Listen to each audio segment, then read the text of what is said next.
Well, howdy, partner. Name's Eureka Earl, and I thank you kindly for stopping by Guns and Nuggets. Round these parts, we spin tales where gold was struck, guns were drawn, and legends made. If this here story tickles your fancy, don't be shy.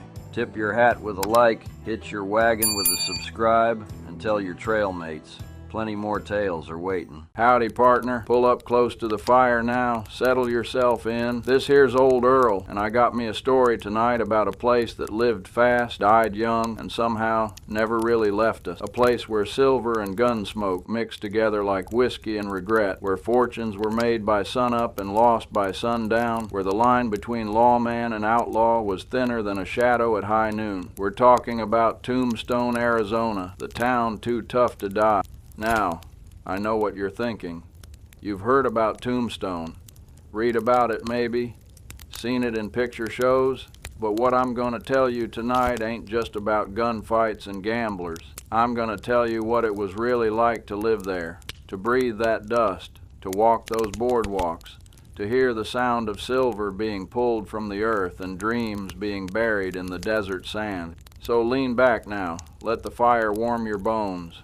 And let me take you back to a time when the Arizona Territory was still wild, still untamed, still full of possibility for those brave enough or foolish enough to chase it. Picture this with me now.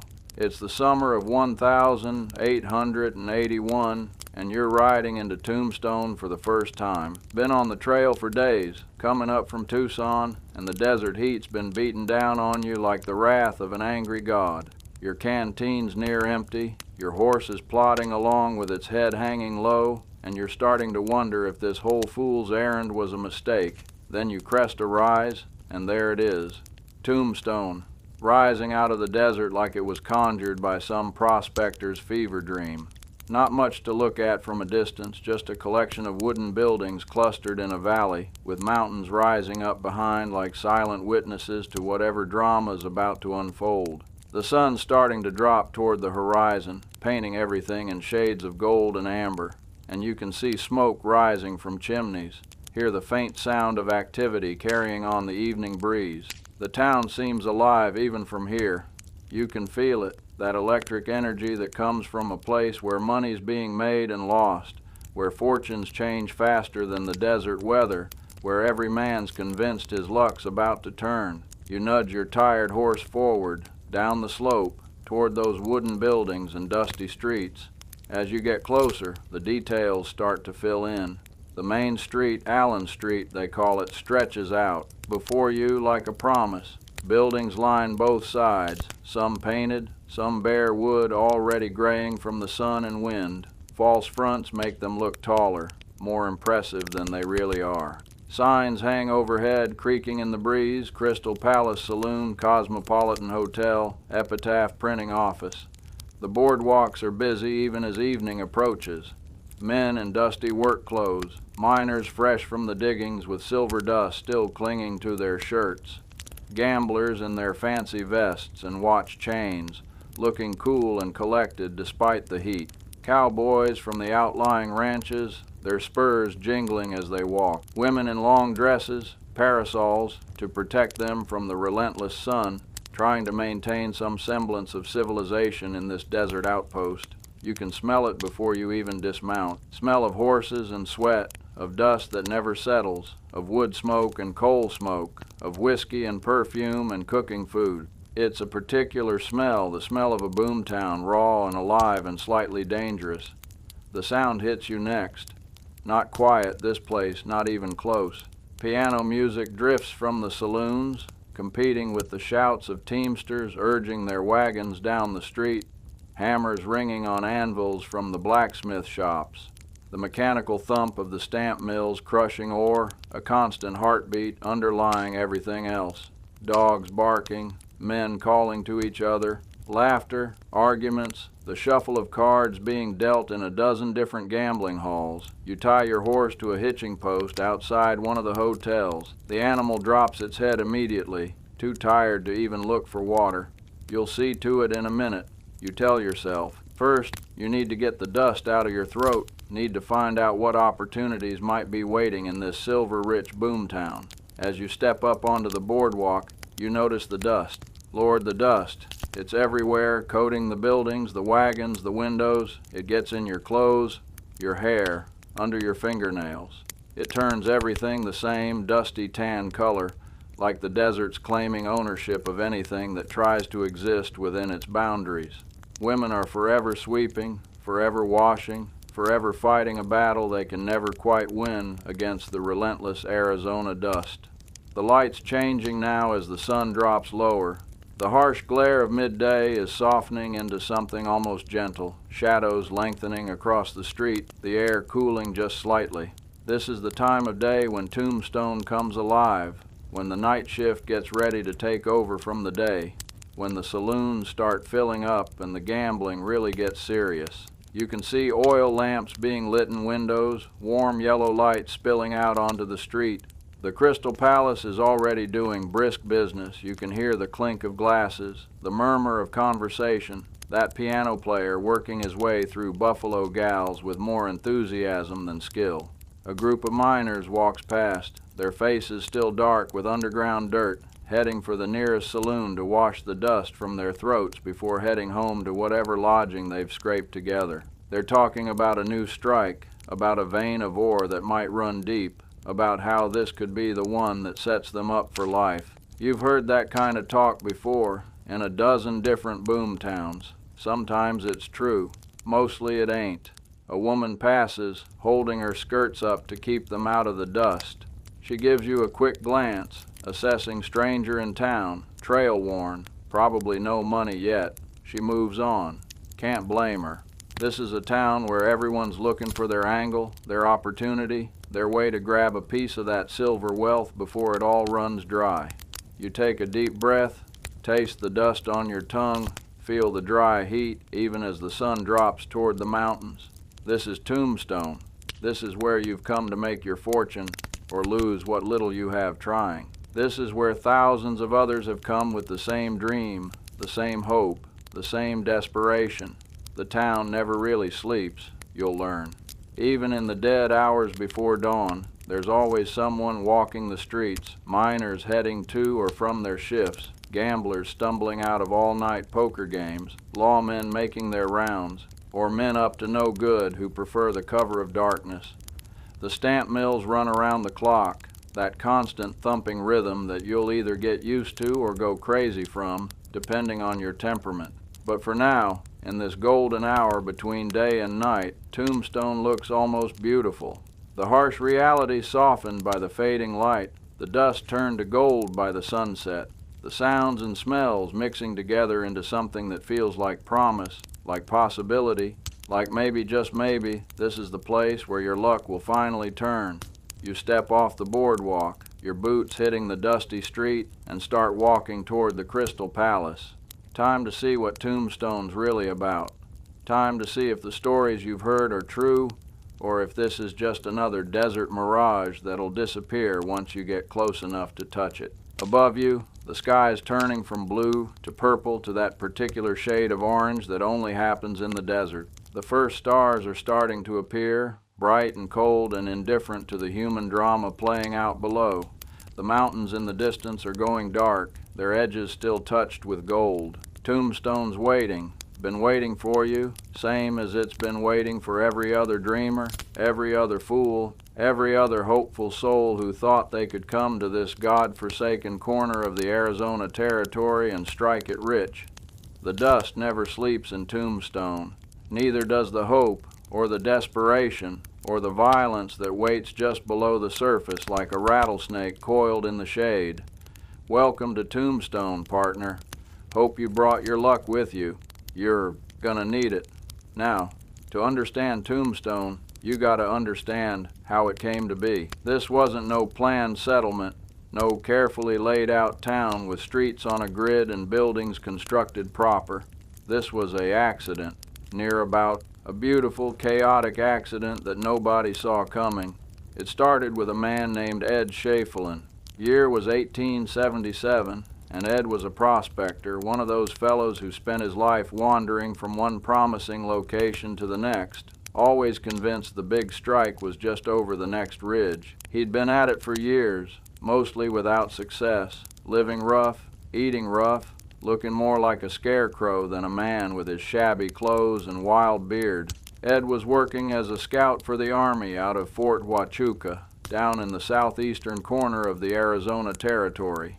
Apache country, dangerous as hell, with Cochise's people still making life difficult for anyone who ventured too far from the fort. The soldiers used to warn Ed whenever he'd go out prospecting, tell him that all he was going to find out there was his tombstone. Well, that's where he got the idea for the name. When he did find silver, and Lord, did he find silver, he decided to call his first claim the Tombstone. Kind of a joke on all those soldiers who'd warned him. The town that grew up around the mines, it took that name too, Tombstone, a place where men came to make their fortunes or find their graves. That first strike was in 1877, but it wasn't until '79 that word really got out about how rich the deposits were. See, Ed wasn't no businessman. He was a prospector, a dreamer, better with a pick than with paperwork. So he brought in his brother Al and a fellow named Richard Gerd who knew about assaying ore and financing operations.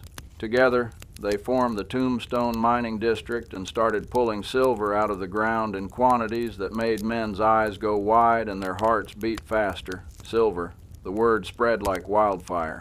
High-grade ore, rich. Veins running through the hills, enough wealth to make a man rich for life if he could just stake a claim and work it proper. The rush was on. They came from everywhere. From California, still chasing echoes of the gold rush that had faded to memory. From Nevada's played-out Comstock lode. From Colorado and Montana and New Mexico. From back east, where young men heard stories of Western wealth and decided to try their luck. From Mexico, from Europe, from China, anywhere a man could hear about silver and scrape together the money for passage. In 1879, Tombstone was barely a camp, a few tents, some rough wooden structures, maybe 100 people total. By 1881, it was a city of near 10,000 souls, all of them convinced they were going to strike it rich, all of them willing to work themselves to death trying. The transformation was something to behold. First came the tents, white canvas blooming across the valley like mushrooms after rain. Miners sleeping six to a tent, or sometimes just under the stars with a blanket and a prayer. Then the tent saloons, the tent restaurants, the tent everything else you could think of. Places with names like the Lucky Cuss and the Good Enough and the Tough Nut, names that told you exactly how the miners felt about their prospects. But tents don't last in the Arizona Sunday. Canvas bleaches and tears, poles rot or blow over in the wind, so the wood buildings came next, going up so fast you could almost watch them rise. Lumber hauled in by wagon from the mountains. Along with anything else the growing town needed, food, whiskey, furniture, mining equipment, all of it coming across miles of desert on roads that were barely more than trails. The main street, Allen Street, became the commercial heart. Buildings went up shoulder to shoulder, 2 stories tall most of them, with covered boardwalks out front to provide shade from that relentless desert Sunday. The ground floors were businesses, saloons and gambling halls, general stores and hardware shops, restaurants and hotels, barber shops and laundries. The upper floors were rooms to rent, some for sleeping, some for other activities that polite society didn't speak about but everybody knew were happening. Behind Allen Street, the residential areas spread out in a less organized fashion. Houses for the families, boarding houses for the single men, cribs for the working girls down on 6th Street where decent women wouldn't walk. The whole thing laid out in a rough grid that followed the contours of the valley, with goose flats down in the lower area where the poorest folks lived in shacks and dugouts that flooded whenever the rare desert rains came through. The mines themselves were scattered in the hills surrounding town. The Tough Nut, the Contention, the Grand Central, the Good Enough, each one a small city unto itself, with its own operations, its own crews, its own tunnels driving deeper into the earth, chasing those silver veins. The mine shafts went down hundreds of feet, then spread out in galleries following the ore, a whole underworld of men with candles and pickaxes, breathing bad air and risking their lives for wages that seemed good until you calculated the cost. The stamp mills went up next. These were the loudest, most constant presence in Tombstone. Massive machines powered by steam engines, dropping heavy stamps onto ore to crush it into powder so the silver could be extracted. The sound was incredible, a rhythmic pounding that shook the ground, that you could hear for miles, that never stopped. Day and night, 24 hours a day, those stamps rose and fell, crushing rock and crushing dreams in equal measure. Water was a problem from the start. This was desert, after all, and desert don't give up its water easy. They had to drill wells, some of them going down hundreds of feet before hitting water that was barely drinkable, full of minerals that gave it a bitter taste, but it was wet and that's what counted. Later they'd build pipelines to bring in better water from the mountains, but in those early days, water was precious as silver and sometimes cost near as much. The town had no trees to speak of. Any shade had to be built awnings and roofs and covered walkways. The sun beat down merciless, turning the streets into ovens by midday, making men seek shelter in saloons not just for the whiskey but for the relative cool of thick adobe or wooden walls. Summer temperatures would climb past 100 degrees regular, and there was no escape from it except to wait for evening and hope for a breeze. But despite the heat and the dust and the lack of water, people kept coming. The silver was that good, that plentiful, that promising. Stories circulated about miners who'd struck it rich, about claims that produced thousands of dollars worth of ore every month, about ordinary men becoming wealthy beyond their dreams. Some of those stories were true. Ed Schieffelin, the man who started it all, he sold his interest for $600,000 in 1880, a fortune that would be worth millions today. Others made good money too, either from mining directly or from the businesses that served the miners. There was money to be made in Tombstone if you were smart, lucky, or ruthless enough. But for every man who struck it rich, there were 100 who went broke trying. Mining is expensive. You need equipment, supplies, wages for workers if you can't do it all yourself.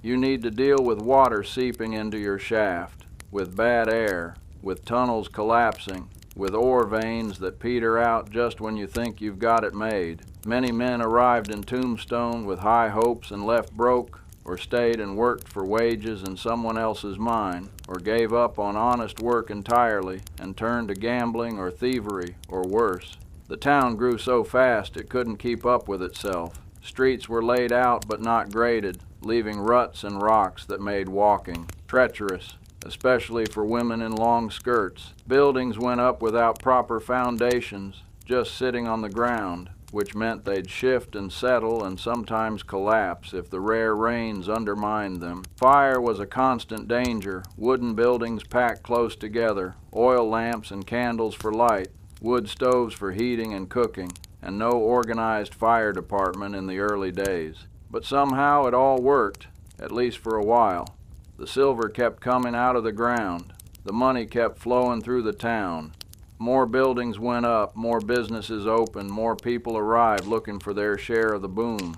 By 1881, Tombstone had telephone lines, gas lights on some streets, a water system, 2 newspapers, a school, churches, theaters, an ice cream parlor, a bowling alley, all the trappings of civilization springing up in the middle of the desert. It was a remarkable thing, really. A town that shouldn't have existed, in a place where nothing should have been able to survive, thriving on silver and stubbornness and the sheer determination of people who refused to accept that the desert was too harsh, the location too remote, the whole enterprise too crazy to work. But it did work. For a few brief, brilliant years, Tombstone was one of the richest towns in the West. The silver flowed like water, better than water, really, since silver was more reliable than rain in that part of Arizona. Men made fortunes, businesses prospered, the town grew and modernized at a pace that seemed almost miraculous. Of course, it couldn't last. Boom towns never do. The silver was finite, and the deeper they mined, the more problems they encountered. Water flooding the lower tunnels, rising costs for equipment and labor, falling silver prices as the market got flooded with ore from Tombstone and other mining districts. The boom would end, eventually, but that was still to come. For now, in 1881, Tombstone was riding high, the town too tough to die. Hadn't died yet, hadn't even really thought about dying. It was too busy living, too busy making money, too busy being the wildest, richest, most exciting place in the Arizona Territory. And it was about to get a whole lot more exciting, though not in ways anybody would have wanted, but we'll get to that. For now, just picture it a town carved out of the desert by determination and greed, filled with thousands of people all chasing the same dream, all convinced that fortune was just one good strike away. Tombstone in its glory days, built on silver and sand, on hope and desperation, on the kind of wild optimism that makes men do impossible things. It was beautiful and ugly, civilized and savage, promising and dangerous, all at the same time. That's what made it Tombstone. That's what makes it worth remembering. Now let's talk about what it was really like to live there, day in and day out. Not the excitement of striking silver or the drama of gunfights, we'll get to that. But the ordinary, daily rhythm of life in a desert boomtown where everything was harder than it should have been and nothing came easy. You'd wake with the sun most days. Had to, really, because once that desert sun came up, it was too hot to stay in bed unless you wanted to bake like a loaf of bread.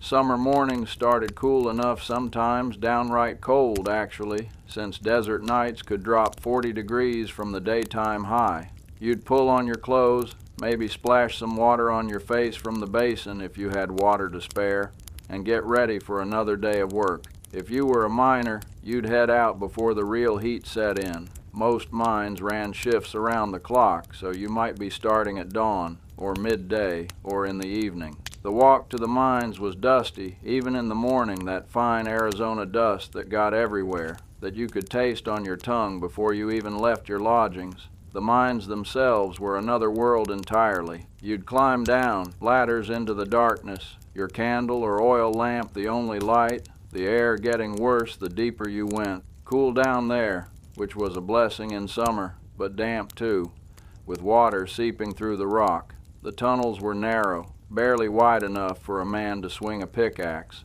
and the constant fear was that the ceiling would collapse, or you'd hit a pocket of bad air that would drop you before you knew what was happening. A miner's work was brutal.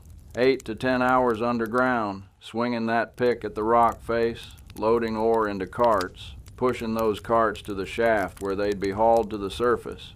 Your back ached, your hands blistered and bled, your lungs filled with rock dust that you'd cough up for hours after your shift ended. The noise was incredible, picks hitting stone, men shouting to be heard, the grinding of cartwheels, the thunder of blasting when they set charges to break through hard rock. You earned maybe $3 or $4 a day if you were lucky, which seemed like good money until you calculated that room and board cost $1 a day. Meals were expensive, and you needed to replace your worn-out clothes and boots regular. A miner could work every day and still barely scrape by, especially if he had a family to support or any bad habits that cost money. But mining wasn't the only work in Tombstone. Someone had to feed all those miners, house them, clothe them, entertain them, provide all the goods and services that 10,000 people needed. So there were jobs for everyone, if you were willing to work. The blacksmiths started early, their forges heating up as soon as there was light enough to see by. The clang of hammers on anvils became part of Tombstone's morning soundtrack, shoeing horses, repairing tools, making hardware, crafting anything metal that the town needed. Hot work, even in winter, with the forge radiating heat that added to the desert. Sunday, blacksmiths worked stripped to the waist most of the year, their skin dark from sun and smoke, their arms thick with muscle from swinging those heavy hammers. The teamsters were up even earlier, preparing their wagons for the long hauls to Tucson or Benson to bring back supplies. Tombstone couldn't produce much of its own food or goods. Everything had to be hauled in across miles of desert roads that were more like suggestions than actual route. The teamsters were tough men, had to be, driving their mule or oxen teams through that country, fending off Apache raids when the tribes were active, dealing with broken wheels and dead animals in desert heat that could kill you if you weren't careful. The merchants opened their stores around sunrise, too. General stores stocking everything from flour to fabric to firearms. Hardware stores selling picks and shovels and mining equipment. Druggists with their patent medicines and actual medicine, though telling the difference between the two was sometimes difficult. They'd sweep the dust from their doorways, a futile gesture, really, since more dust would blow in within the hour, and arrange their goods and wait for customers. Women's work started even earlier in many cases.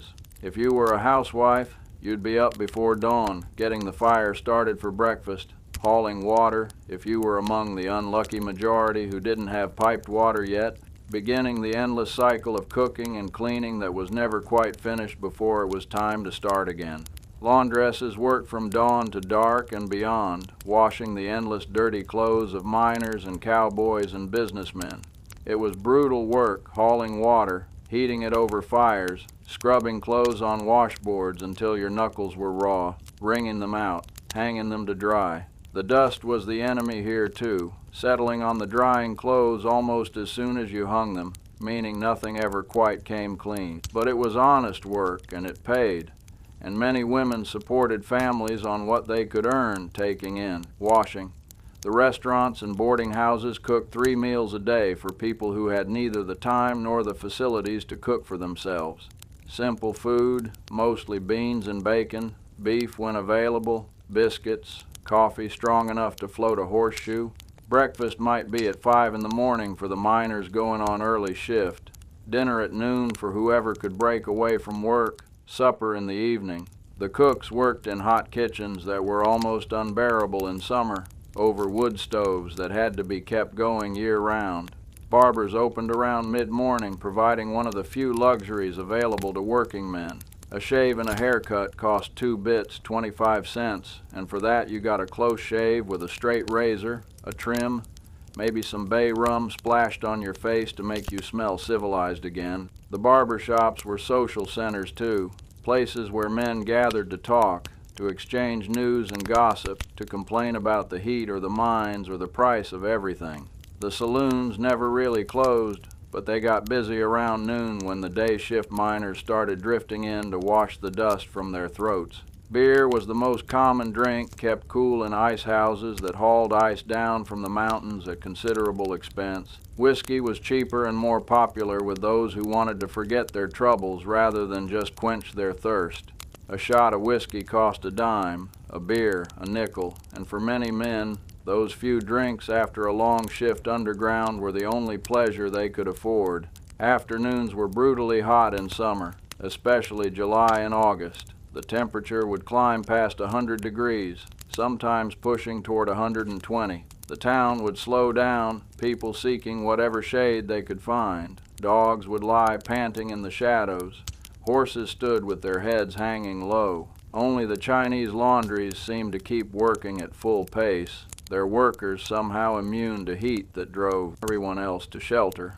This was when the town's problems became most obvious. The dust was everywhere, stirred up by the slightest breeze, coating everything in a fine layer of grit. The smell got worse in the heat horse manure baking in the sun, garbage rotting in bins behind restaurants, outhouses that never quite stopped smelling no matter how much lime you poured down them. The flies were relentless, buzzing around anything organic, landing on your food, your face, your hands, no matter how many times you swatted them away. Water was rationed in many places. Wells would run low during the dry months, and the price of water from the water wagons would climb.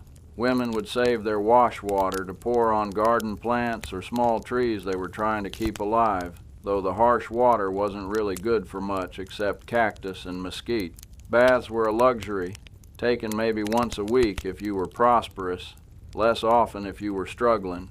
But as the afternoon wore on toward evening, the town would start to revive. The heat would break just slightly, the shadows would lengthen, and people would emerge from their shaded shelters to resume their business.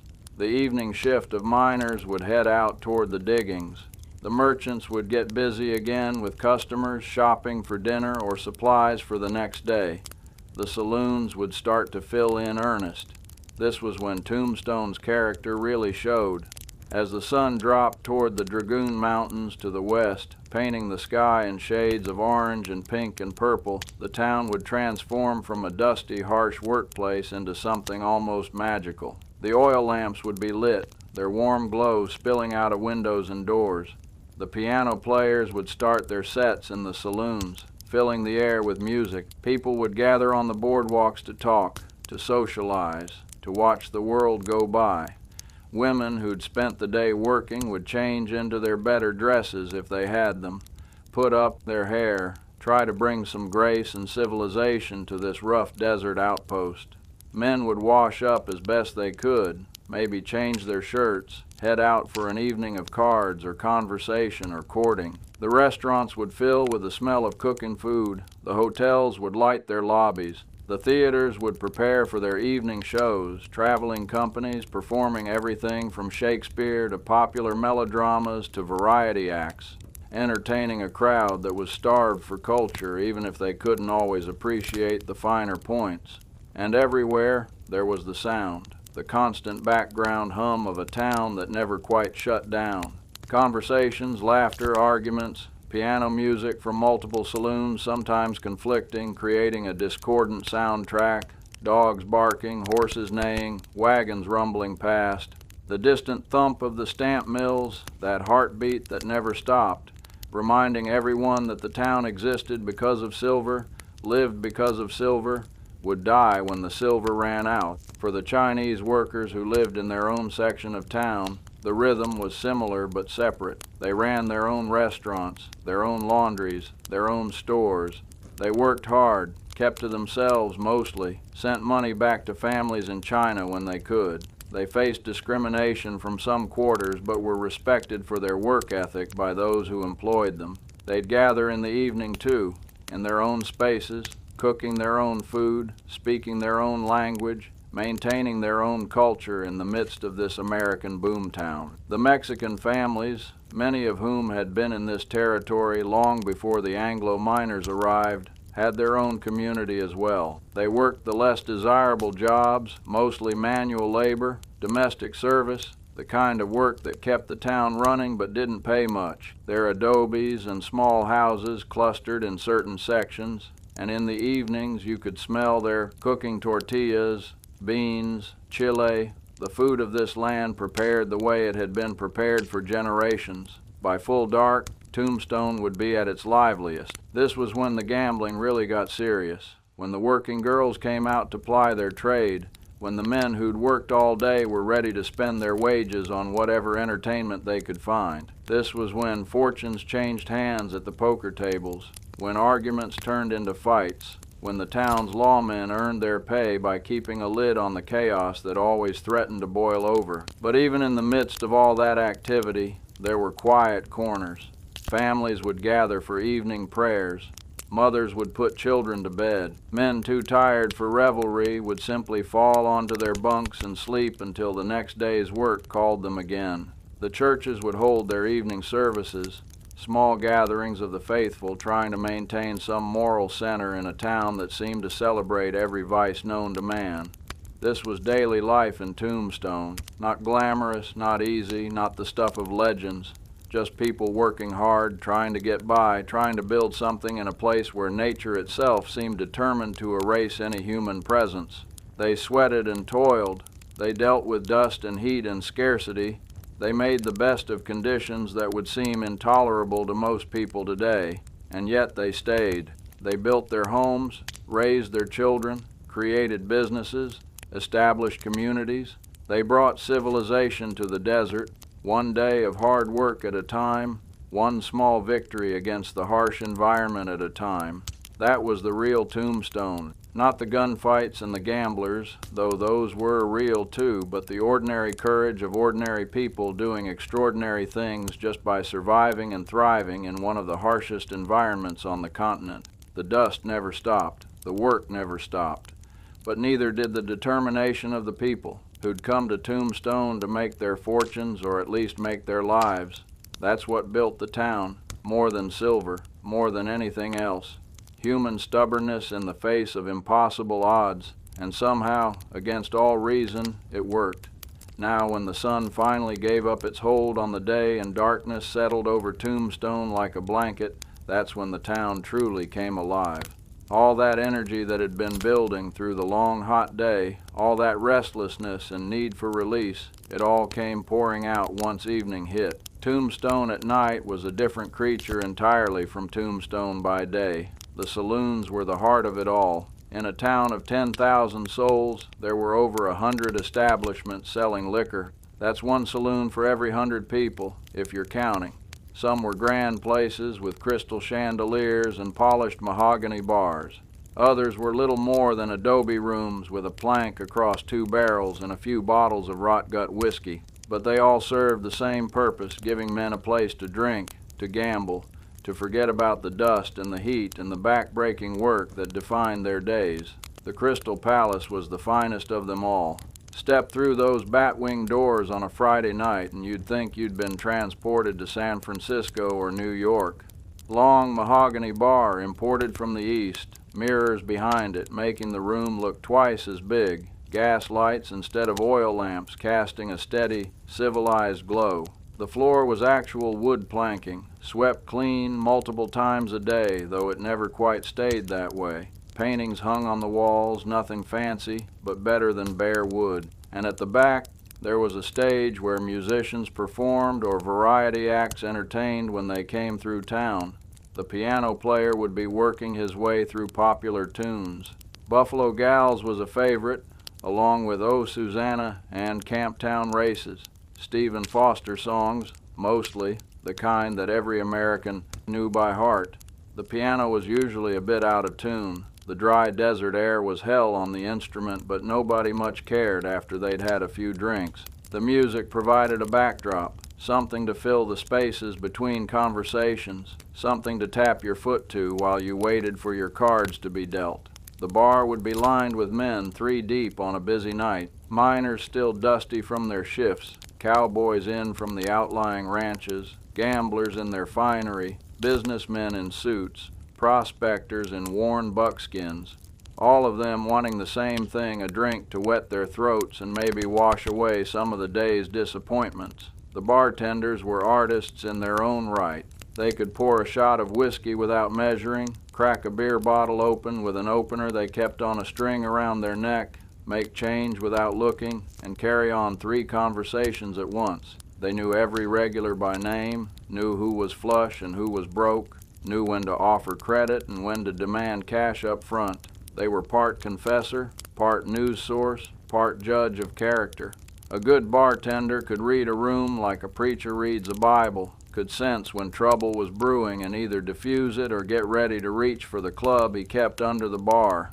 Behind the bar, the bottles gleamed in rows. Whiskey was king, of course.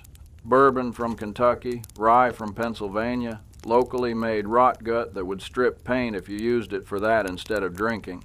There was tequila from Mexico, brandy for those with refined tastes, and imported wines that cost more than a miner made in a week. The beer was local, brewed in Tombstone's own brewery, or hauled in from Tucson, kept as cold as possible in insulated ice boxes, though cold was a relative term in the Arizona desert. The gambling went on at tables scattered around the room. Poker was the most popular game, played with a serious intensity that belied the casual way men tossed their money onto the table. 5-card draw, 7-card stud, sometimes games with local rule variations that you had to learn quick or lose your stake quicker. The professional gamblers could read faces like some men read books, could calculate odds faster than most men could count, could shuffle a deck so smoothly you'd swear they were performing magic. Faro was another popular game, played on a special table with a painted layout showing the 13 cards of a suit. Players bet on which cards would come up, and a dealer would draw cards from a box, one at a time. The house edge was smaller than in most games, which made it popular with players who fancied themselves sharp. But the dealers knew tricks too. Sometimes the cards in the box weren't quite square, or the timing of the deal was off just enough to give the house an advantage. Monte was favored by the Mexican gamblers, a simpler game where you bet on which of 2 cards would be matched first. Chuck-a-Luck used dice in a cage that looked like a bird cage, hence the name. Roulette wheels spun in the fancier establishments, the ball clicking around before dropping into a slot that made someone rich and everyone else poorer. But poker was where the real money changed hands. Games could last all night, with fortunes won and lost on the turn of a card. Men have been known to bet everything they owned, their mine claims, their businesses, even the clothes on their backs, on what they thought was a sure thing. Sometimes they were right, mostly they weren't. The gamblers themselves were a breed apart. Professional gamblers dressed the part, fancy vests, watch chains, diamond stick pins, rings on their fingers. They carried derringers in their pockets or small pistols in shoulder holsters, because a man who won too much too often was likely to face an accusation of cheating, and those accusations had a way of turning violent. The best gamblers never cheated, didn't need to. They won by reading players, by understanding odds, by maintaining a face so blank you couldn't tell if they held 4 aces or nothing at all. But there were cheaters too, marked cards, shaved dice, dealers who could deal from the bottom or middle of the deck. If you got caught, you might get thrown out, might get beaten, might get shot, depending on how much money was involved and how angry the losers were. The code of the frontier was harsh on cheaters. A man who'd steal another man's money through trickery was viewed as lower than a man who'd do it with a gun. At least the gun was honest about its intentions. The working girls moved through the saloons like ghosts, pretty ghosts in colorful dresses, paint on their faces, perfume trying to mask the smell of whiskey and sweat.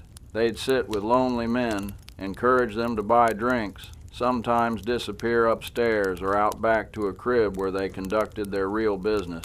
It wasn't talked about in polite society. Women like that were invisible to respectable people, but everyone knew they were there. In a town with 10 men for every woman, and most of those men single or far from their wives, the soiled doves provided a service that was in constant demand. Some of them were there by choice, seeing prostitution as a way to make money when other options were limited.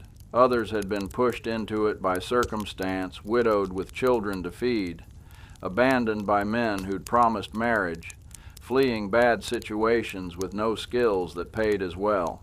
A few were there because they'd been tricked or forced. Their lives were hard, dangerous, and usually short. Disease was common, violence from customers a constant threat, addiction to laudanum or morphine, a trap that many fell into trying to cope with their reality.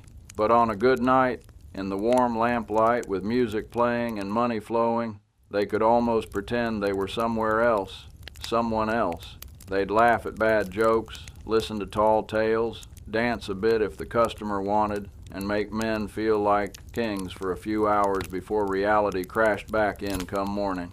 The music kept playing. Piano in the Crystal Palace, maybe a fiddle in the Oriental, a guitar and accordion in the Mexican cantinas down on Tough Nut Street. Different styles, different songs, but all of it creating a soundtrack for the night. Sometimes someone would sing, usually badly, but whiskey made everyone a music critic who appreciated enthusiasm over talent. Clementine and Red River Valley and the Yellow Rose of Texas and a dozen other songs that everyone knew, that everyone could join in on when the chorus came around. The conversation was another kind of music. Men talking about their claims, about new strikes, about ore assays and water problems and equipment failures. Cowboys talking about cattle and ranges and the Apache troubles that never quite went away. Businessmen making deals, arranging credit, discussing opportunities, prospectors spinning tales of the big strike they were sure to make next month, next week, tomorrow, everyone drinking, everyone hopeful, everyone convinced that their luck was about to change. Arguments broke out regular. Men who'd been drinking weren't known for their even tempers, especially when money was involved. A disagreement about a card game, an insult real or imagined, an old grudge carried in from somewhere else, any of these could spark a fight. Most times it'd just be some pushing and shouting before friends would step in and separate the parties, or the bartender would threaten to call the law. But sometimes it'd escalate. Punches thrown, furniture broken, blood spilled on the sawdust floor, The lawmen made their rounds through the saloon district, checking on things, showing their presence, reminding everyone that there was law in Tombstone even if it sometimes seemed thin as paper. Virgil Earp as city marshal, his brothers Morgan and Wyatt as deputies and shotgun guards, doing their best to keep order in a town that didn't much want to be ordered. They'd break up fights, arrest the loudest drunks, respond to shootings that happened with unfortunate regularity. Because yes, there were shootings. This was Arizona territory in the early 1882, and nearly every man went armed, pistols on their hips, knives in their boots, sometimes rifles or shotguns if they expected trouble. Most nights passed without anyone dying, which was a small victory, but when men drank and gambled and carried weapons, sometimes the combination turned deadly. The theaters provided a different kind of entertainment. Sheafellin Hall was the grandest, could seat several hundred people for performances. Traveling theater companies would come through, performing everything from Shakespeare to contemporary melodramas. The audiences were forgiving, they just wanted entertainment, didn't much care if the actors forgot their lines or the sets were shabby. It was culture, or a reasonable facsimile thereof, and they appreciated it. Variety shows were popular too. Singers, dancers, comedians, magicians, acrobats, anyone with an act could find an audience in Tombstone. The crowds would clap and whistle, throw coins on the stage for performers they especially liked, heckle the ones they didn't. It was rowdy, participatory entertainment, far from the refined theater of eastern cities, but perfectly suited to a frontier boomtown. And through it all, the night wore on. The oil lamps burned lower, the smoke from cigars and cigarettes grew thicker, the noise level rose as inhibitions fell. Men won and lost at the gambling tables, drank themselves into stupor, or fought or laughed or cried, depending on their luck and their tolerance. The working girls kept working, the musicians kept playing. The bartenders kept pouring. Around midnight, things would start to wind down in most places, though the bigger saloons stayed open until the last customer left or passed out. The night shift of miners would be heading home, ready for sleep before their next shift started. The gamblers who'd lost everything would stumble out into the darkness, hoping they'd have better luck tomorrow. The winners would head to their hotels, pockets heavy with coins, already thinking about how to spend their gains or whether to risk it all again tomorrow night. The town never quite went quiet, even in the dead hours before dawn. There was always somebody awake, the night watchmen making their rounds, bakers starting their ovens for the next day's bread, the stamp mills pounding away in the distance, men too drunk or too wired to sleep wandering the streets looking for one more drink, one more game, one more chance. Tombstone at night, bright with lamplight, loud with music and laughter and arguments, alive with possibility and danger in equal measure. It was where fortunes changed hands, where men found comfort or lost themselves, where the harsh reality of desert life was temporarily forgotten in alcohol and entertainment and the companionship of strangers who might be friends or enemies by morning. The nights of whiskey and song, they were as much a part of Tombstone as the mines and the dust, as essential to the town's character as silver and gunpowder. This was where the town's soul lived in those hours after dark when anything could happen, and often did. And come morning, when the sun rose merciless over the desert once again, the whole cycle would start over. Work by day, revelry by night. The eternal rhythm of a boomtown that never quite slept, never quite rested, burning itself up in the pursuit of wealth and pleasure and whatever dreams men carried with them to this harsh corner of the world. Now we need to talk about the men who made Tombstone famous, or infamous, depending on your point of view. The lawmen and the outlaws, the ones whose names you've heard even if you don't know the full story. But before we get into the legends, let me remind you of something important. These were just men, flesh and blood, with fears and failures, strengths and weaknesses. They weren't the giants that movies and dime novels made them out to be. They were human beings trying to navigate a complicated situation in a town where the line between legal and illegal, between right and wrong, was thinner than a knife edge. Wyatt Earp, you've heard the name, I'm sure.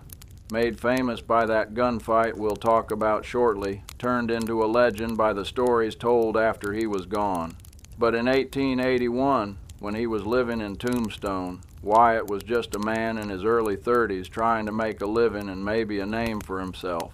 He'd been a lawman before in Dodge City and Wichita, but he'd also been a gambler, a saloon keeper, a brothel keeper, and at least once had been accused of stealing horses. His past was complicated, full of gray areas that the legend makers would later conveniently forget. Wyatt came to Tombstone in late 1879 with his brothers Virgil, Morgan, and James. They weren't looking for trouble, at least not initially. They were looking for the same thing everyone else was looking for, a piece of that silver wealth. Wyatt and his brothers went in on some mining claims, tried their hand at prospecting and claim jumping and whatever else would turn a profit.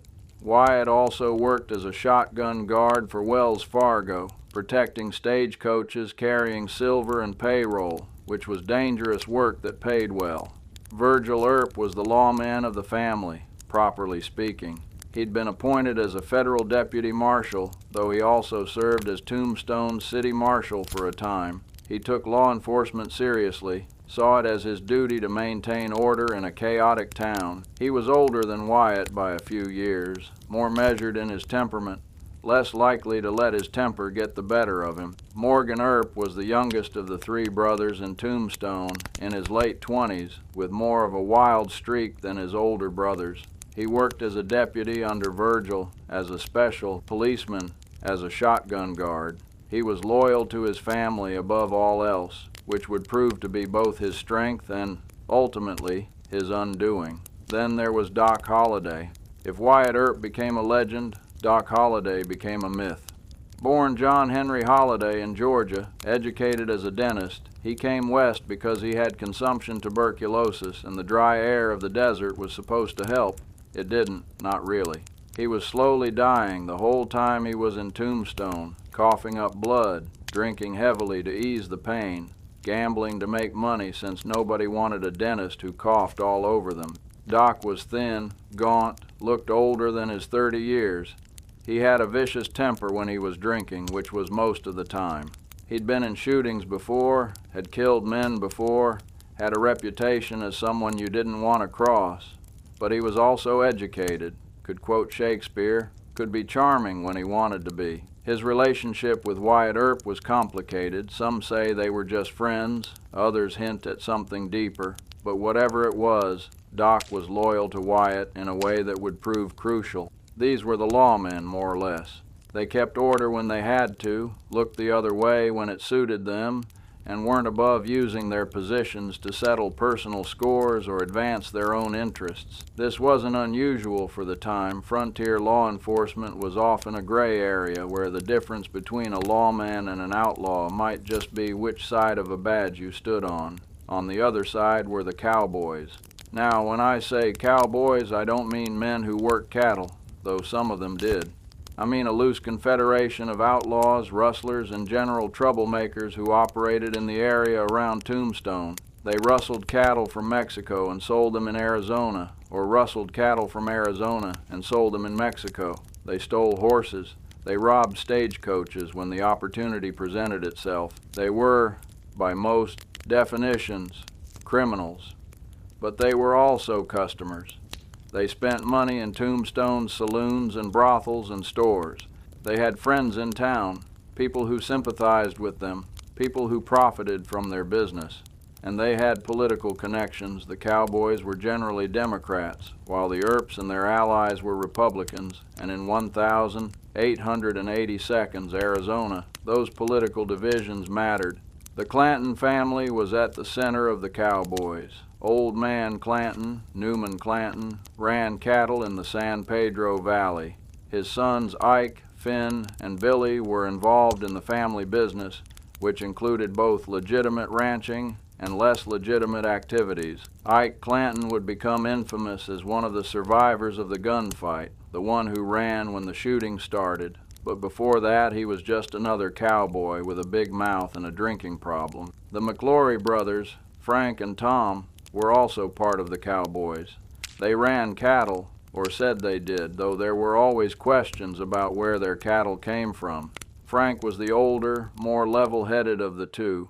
Tom was younger, quicker to anger, more likely to get into trouble. Johnny Ringo was another name associated with the cowboys, though his connection was looser than some. He was a gunfighter, no question about that, had killed men, had a reputation as someone dangerous. But he was also educated, literate, could quote the classics. Like Doc Holliday, he was a complicated man, someone who didn't fit neatly into categories of good or bad. Curly Bill Brocious was considered the leader of the cowboys by many, though that's probably giving the group more organization than they actually had. He was a cattle rustler, a stage robber, a killer. He'd shot and killed Fred White, Tombstone's first marshal, though he claimed it was an accident and was eventually acquitted. He was charismatic, well-liked even by people who knew he was an outlaw, the kind of man who could make crime seem like an adventure rather than a sin. The tension between the Earps and the cowboys had been building for months before it finally exploded. Part of it was business. The Earps' law enforcement activities interfered with the cowboys' criminal enterprises.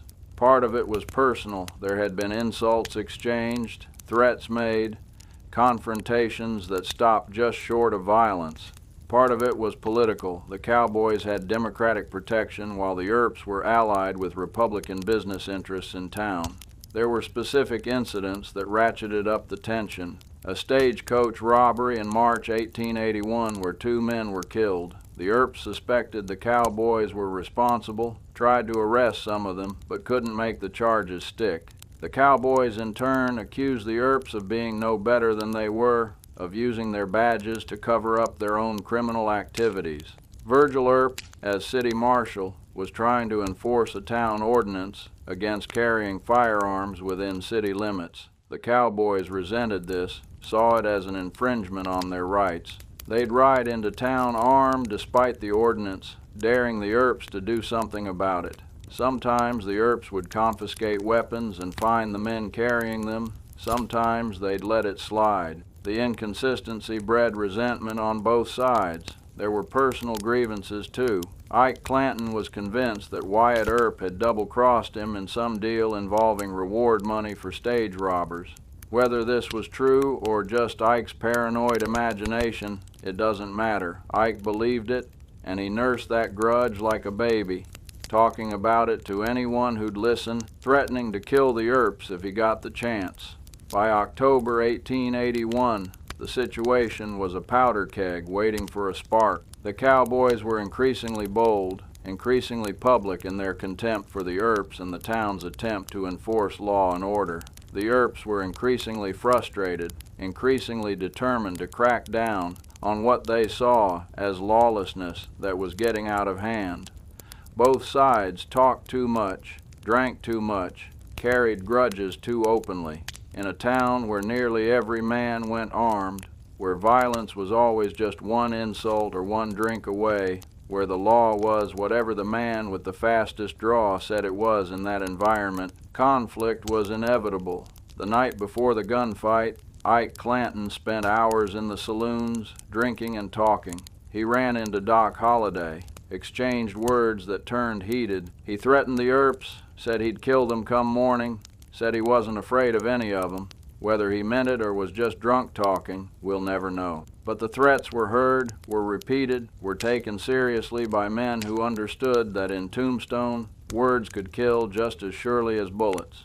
Wyatt Earp heard about the threats. Virgil heard about them. They knew something was coming, knew the situation with the cowboys had reached a breaking point. But they were lawmen, or at least they wore badges that said they were, and they couldn't back down without losing everything: their authority, their reputation, their ability to function in Tombstone. The cowboys knew it too.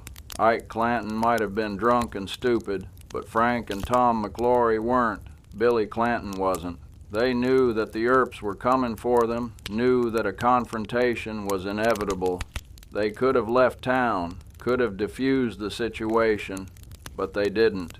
Pride wouldn't let them, or stubbornness, or the simple fact that backing down in the West was often seen as worse than fighting.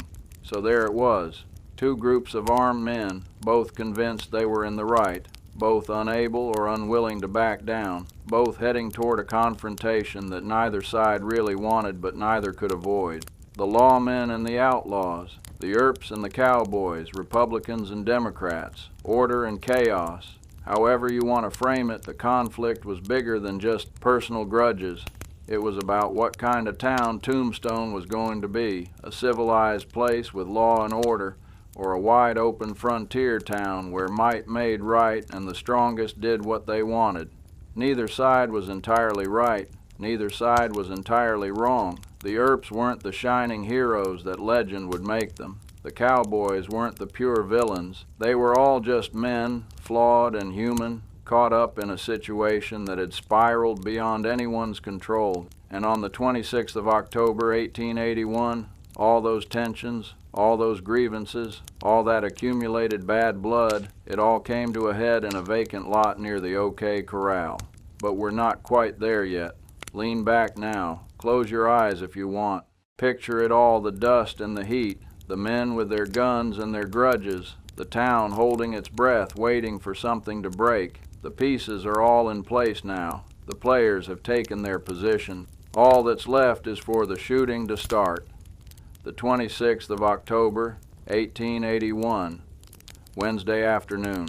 Cool for Tombstone, maybe in the 60s, with clouds rolling in threatening rain that probably wouldn't come, the kind of day that might have been pleasant if not for what was about to happen. Ike Clanton was still in town from the night before, still drunk or maybe drunk again, still running his mouth about the Earps. Virgil Earp, as city marshal, found him around noon and buffaloed him, hit him over the head with a pistol, then dragged him to court for carrying weapons in town.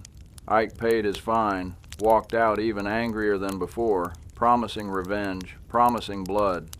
By early afternoon, the Clantons and McClorys had gathered near a vacant lot between Fly's boarding house and Harwood's lumber yard on Fremont Street.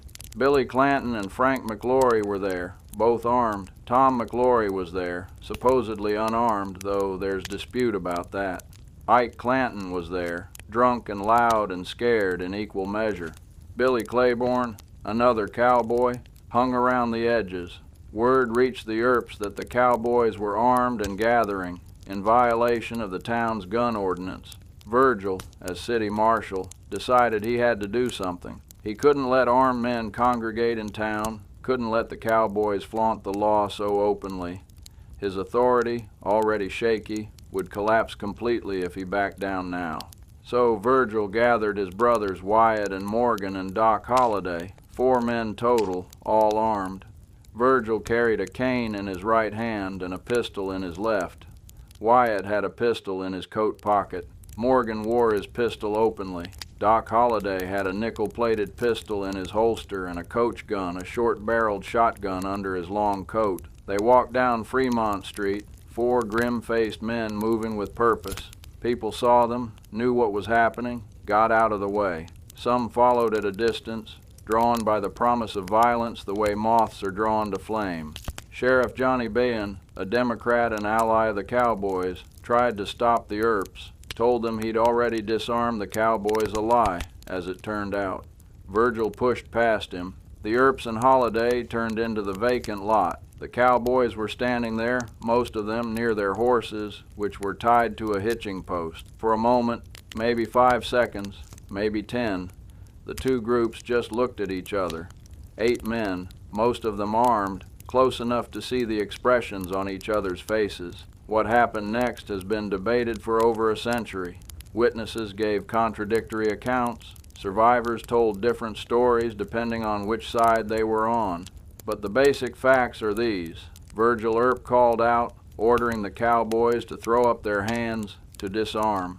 Whether he said throw up your hands or give up your arms depends on which witness you believe. What's certain is that the cowboys didn't comply immediately. There was confusion, hesitation, men reaching for weapons or trying to show they weren't armed, or maybe just reacting out of fear. Then someone fired. Who shot first? The Earps said Billy Clanton and Frank McClory drew their pistols. The cowboys' allies said the Earps fired first, without provocation. Sheriff Behan, watching from nearby, gave testimony that changed depending on when he was asked. The truth died with the men who fell in that vacant lot, but once the first shot was fired, it didn't matter who started it.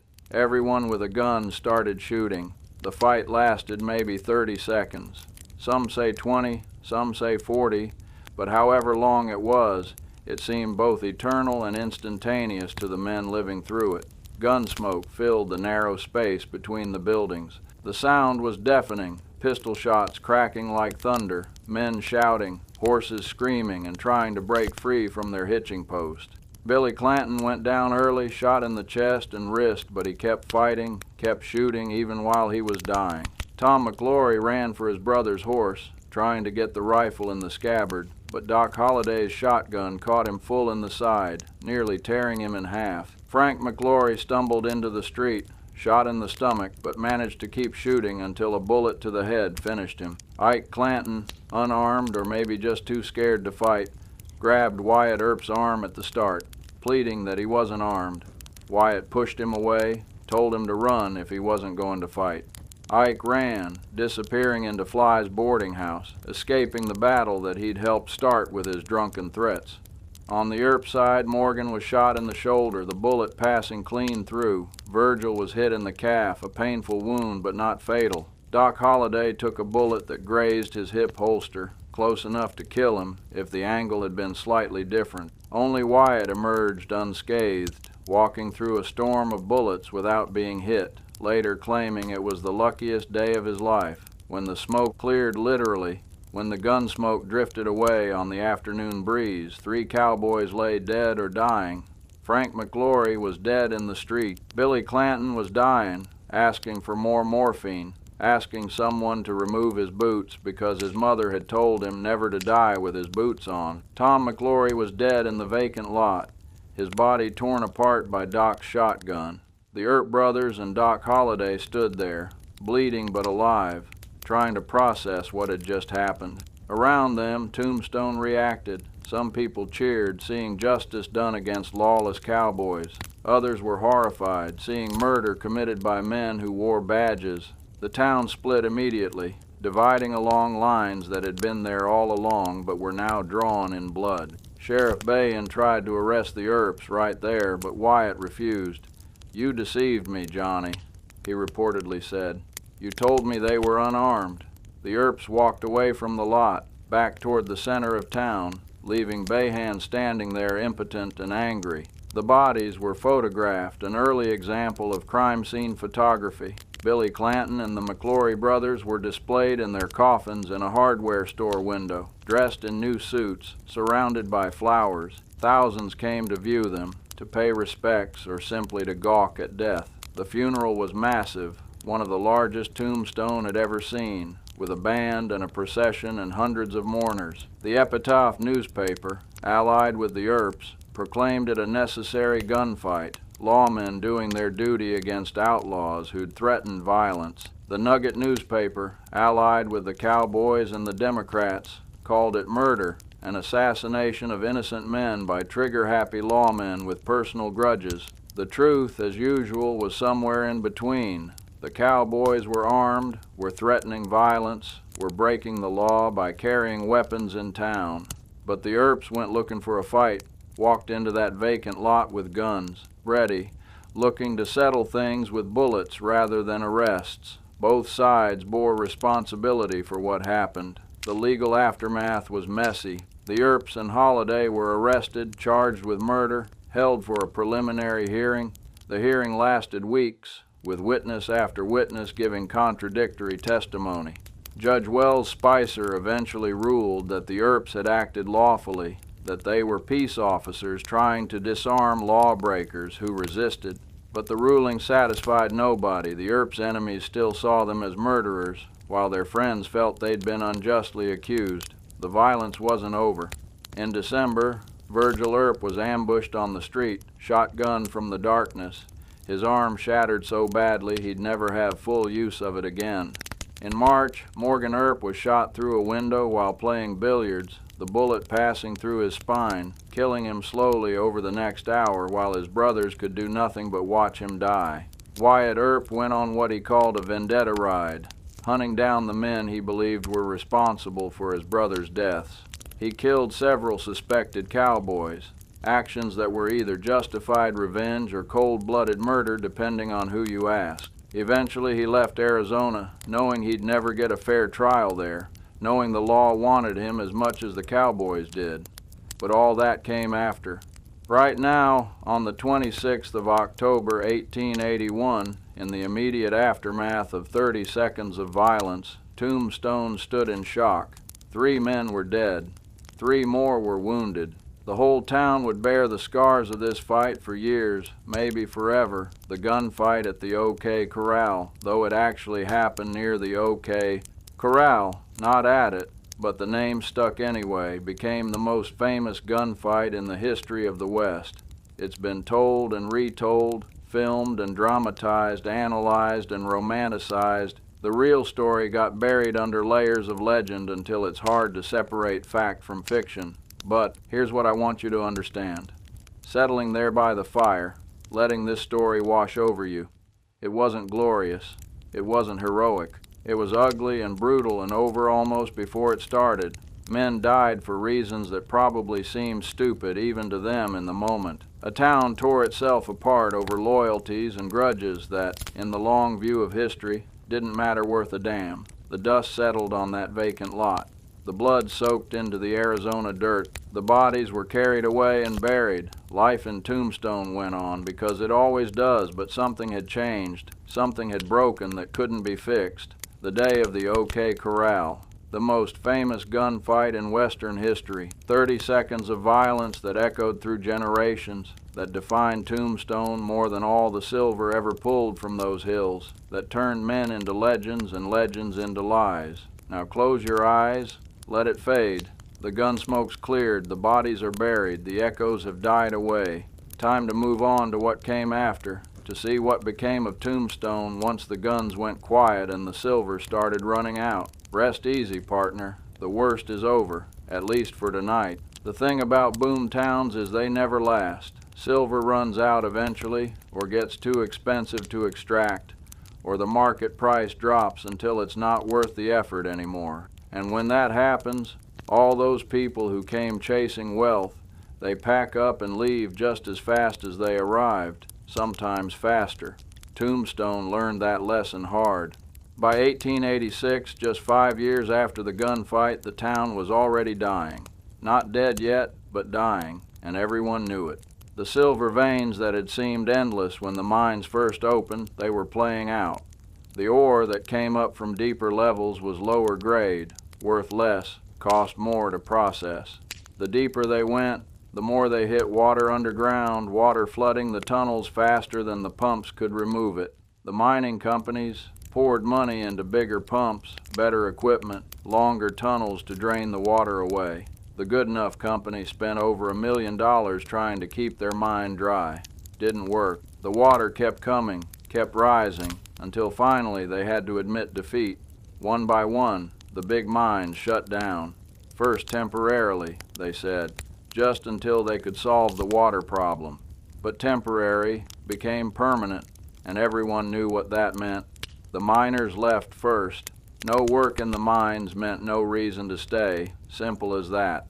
They'd pack their few belongings, load them on wagons or carry them on their backs, and head out to the next boom town, the next promise of wealth.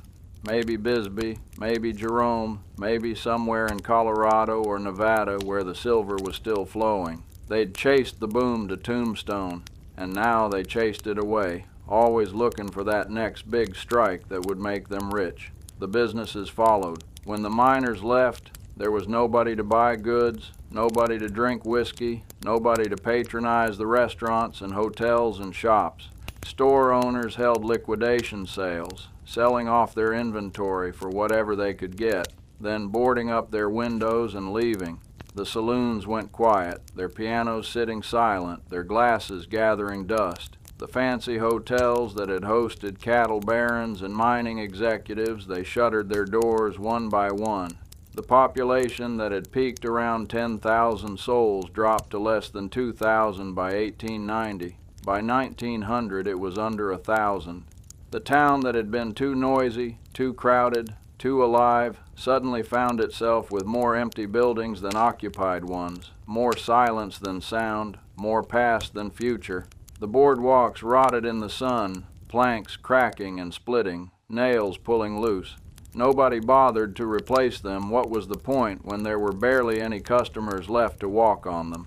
The false fronts that had made buildings look taller and more impressive, they started to lean and crack, some of them falling into the street with crashes that echoed through the empty town. The paint peeled from every building, the desert sun and wind having their way with it. That bright white that the church had been turned gray. The vivid reds and blues and greens that saloons had sported faded to ghosts of their former selves. Tombstone took on the color of the desert, dusty tan, weathered brown, sun-bleached gray. Windows broke and didn't get replaced. Why bother? Glaziers had left along with everyone else, and the buildings were empty anyway. Birds nested in the rafters of abandoned stores. Pack rats moved into the hotels, building their nests from newspapers and cloth scraps left behind. Snakes and lizards found homes in the spaces between walls. The wind blew through empty buildings, making sounds like whispers, like ghosts talking to each other about the days when the town was alive. Doors on broken hinges creaked and banged, shutters clattered, tumbleweeds rolled down Allen Street where thousands of people had once walked, piling up against buildings, catching on hitching posts where nobody tied horses anymore. At night, with most of the population gone, Tombstone was dark in a way it had never been during the boom years. A few oil lamps in the windows of those who remained the stubborn ones, the ones who had nowhere else to go, the ones who still believed the silver would come back, but mostly darkness, deep and complete, with the stars overhead brighter than anyone had seen them when the town was blazing with light and activity. The stamp mills fell silent. That constant thumping heartbeat that had defined Tombstone's soundscape for years, it stopped. The silence was almost worse than the noise had been. The mills themselves began to rust, their machinery seizing up, their buildings sagging. Nobody maintained them because there was no ore to process, no point in keeping them ready for a boom that everyone knew wasn't coming. Back, some people stayed, of course. They always do. The truly stubborn ones, or the ones too poor to leave, or the ones who'd built something they couldn't bear to abandon. Families who owned buildings outright, who figured they might as well stay in Tombstone as go elsewhere and be poor. A few miners who still worked small claims, pulling enough silver to survive but not thrive. Shopkeepers who'd consolidated into one general store serving the remnant population. The Epitaph newspaper kept publishing, though it went from daily to weekly to barely hanging on. John Clum, the editor, wrote editorials about Tombstone's inevitable revival, about how the silver was still there, how new technology would solve the water problem, how the boom would return. But even he eventually left, accepting that the glory days were over. The Chinese community largely departed, heading to other towns where there was work. A few stayed, running laundries for the remaining population, but their section of town became a ghost quarter, buildings empty, gardens abandoned to the weeds. The Mexican families, many of whom had been there longest, they stayed more than most. This was their homeland after all, had been long before the silver was discovered. But even they dwindled, the young ones leaving to find opportunities elsewhere. The churches struggled to keep going. Services were held for congregations that had shrunk from hundreds to dozens. Preachers served multiple communities, riding circuit between towns that could no longer support full-time ministers. The hymns echoed in half-empty buildings, sung by aging voices, a sad contrast to the packed services of the boom years. The Earps, of course, were long gone. Wyatt had left in 1882 after his Vendetta ride, never to return. Virgil left not long after, his arm crippled from the ambush, seeking new opportunities in California. The cowboys who'd survived the violence were mostly dead or scattered, Tombstone's famous gunfighters. They became just stories, memories, legends that grew more mythical as the actual events faded into the past. The town tried different industries, ranching, though the desert wasn't ideal, cattle country, copper mining in a small way, though the real copper boom was happening in Bisbee, tourism, believe it or not, even in the 1,890 seconds, people were coming to Tombstone to see where the famous gunfight had happened, to walk the streets where legends had lived and died, but none of it was enough to replace the silver wealth that had built the town. By the turn of the century, Tombstone looked like what it was, a has-been, a former boom town slowly turning into a ghost town. The county seat moved to Bisbee in 1929, taking away one of the last threads of importance that Tombstone had clung to.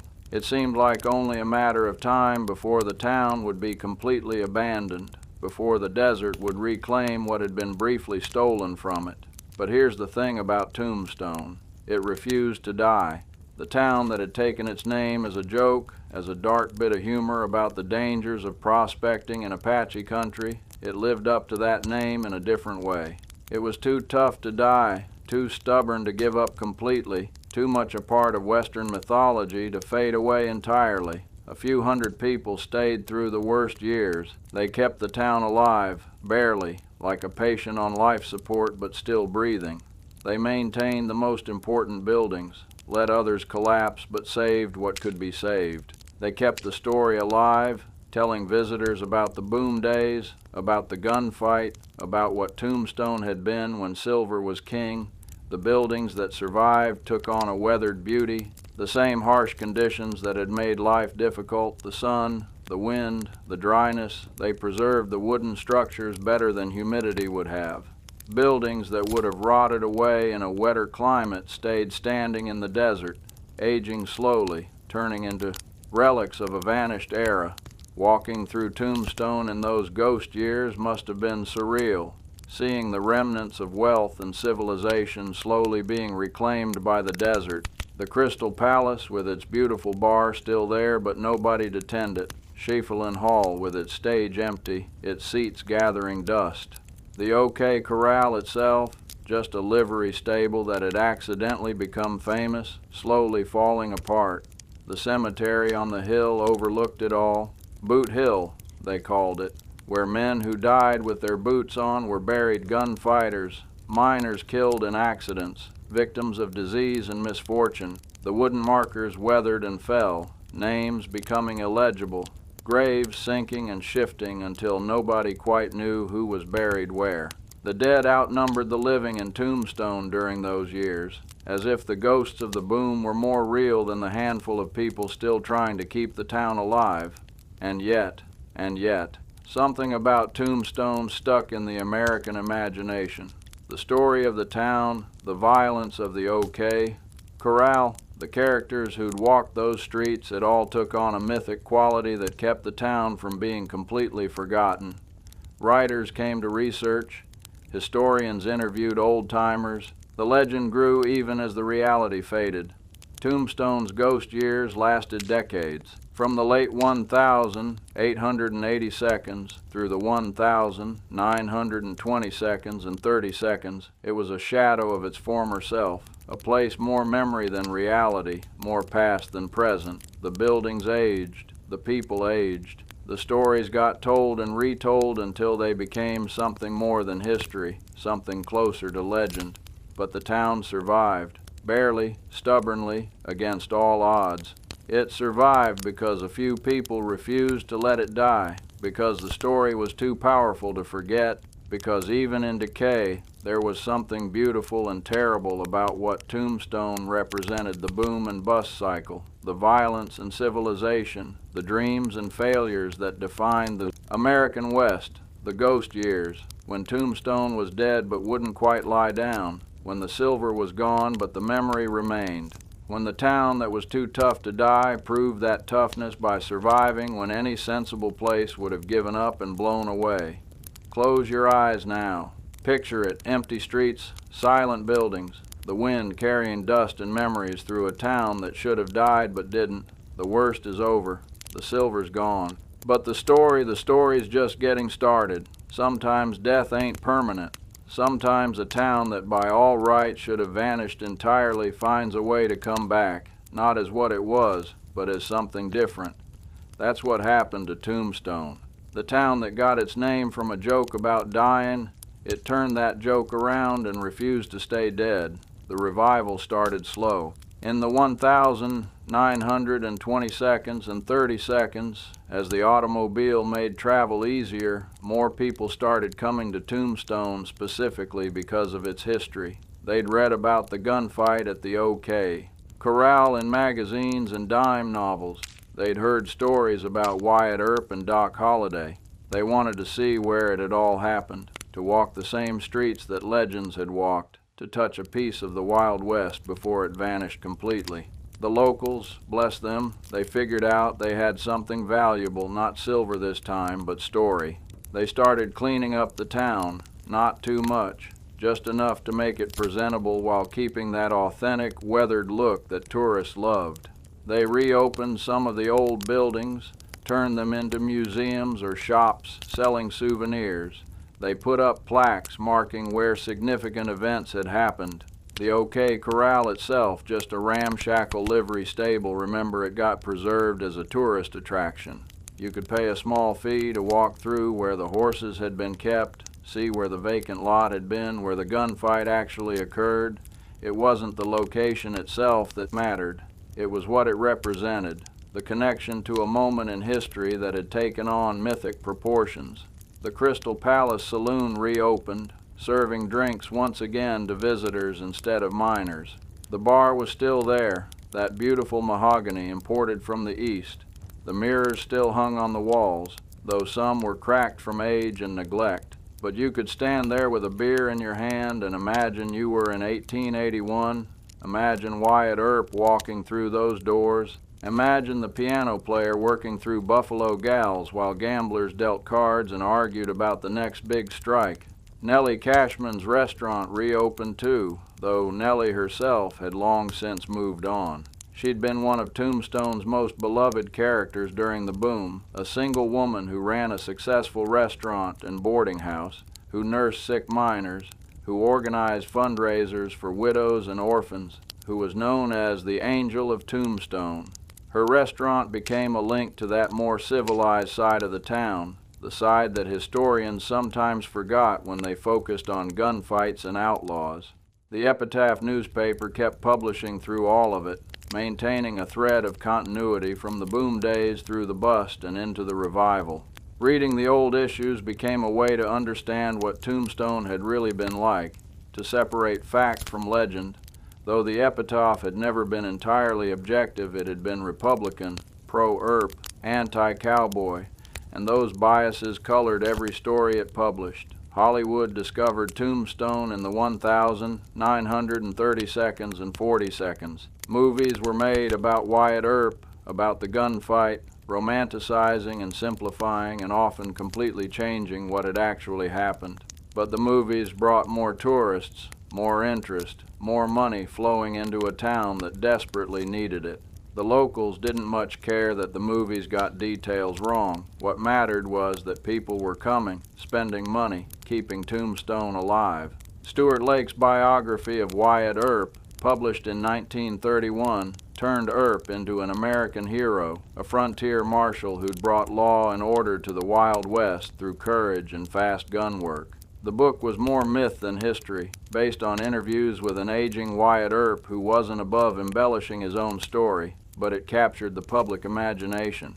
Suddenly everyone wanted to know more about Tombstone, about the Earps, about that 30-second gunfight that had echoed through the decades.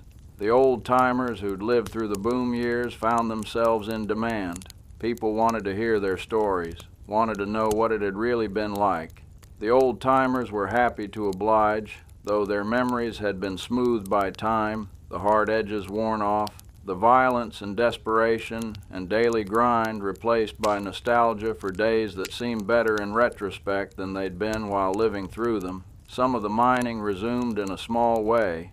New technology allowed companies to pump water from the deeper shafts, to extract silver from lower-grade ore that wouldn't have been worth the effort in the boom years.